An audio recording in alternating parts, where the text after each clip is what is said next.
99 ಪ್ರಯತ್ನಗಳು ವಿಫಲವಾದವು. ಎಲ್ಲರೂ ಅವನಿಗೆ ಬಿಟ್ಟು ಬಿಡು ಎಂದರು. ಆದರೆ 100ನೇ ಪ್ರಯತ್ನದಲ್ಲಿ ಅವನು ಮಾಡಿದದ್ದು ಎಲ್ಲವನ್ನೂ ಬದಲಾಯಿಸಿತು.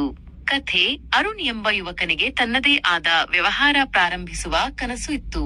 ತನ್ನ ಆಲೋಚನೆಗಳನ್ನು ಹಂಚಿಕೊಳ್ಳಲು ಅವನು 99 ಜನರ ಬಳಿ ಹೋದ. ಕೆಲವರು ನಗಿದರು, ಕೆಲವರು ನಿರ್ಲಕ್ಷ್ಯ ಮಾಡಿದರು, ಬಹುತೇಕರು ಹೇಳಿದರು, ನೀನು ಇಂಥದಕ್ಕಲ್ಲ.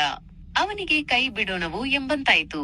ಆದರೆ 100ನೇ ಪ್ರಯತ್ನದಲ್ಲಿ ಅವನು ಯಾರೊಂದಿಗೋ ಭೇಟಿಯಾಗಿ ತನ್ನ ಆಲೋಚನೆ ವಿವರಿಸಿದ. ಆ ವ್ಯಕ್ತಿ ಅವನಲ್ಲಿನ ಸಾಮರ್ಥ್ಯವನ್ನು ಗುರುತಿಸಿ ಅವನಿಗೆ ಬೆಂಬಲ ನೀಡಿದ. ಇಂದು ಅರುಣ್ ಒಂದು ಕೋಟ್ಯಾಧಿಪತಿ ಕಂಪನಿಯ ಸಂಸ್ಥಾಪಕ. ಅವನನ್ನು ಕೇಳಿದಾಗ, ಈ ಎಲ್ಲಾ ವಿಫಲತೆಗಳಲ್ಲಿ ನಿನ್ನನ್ನು ಮುಂದೆ ಸಾಗಿಸಿದ್ದೇನು ಎಂದು ಅವನು ಹೇಳಿದ. ನಾನು 99ನೇ ವಿಫಲತೆಗೆ ಶರಣಾಗಿದ್ದರೆ 100ನೇ ಯಶಸ್ಸೇನಿದೆಯೋ ಎಂದು ಎಂದಿಗೂ ಗೊತ್ತಾಗುತ್ತಿರಲಿಲ್ಲ.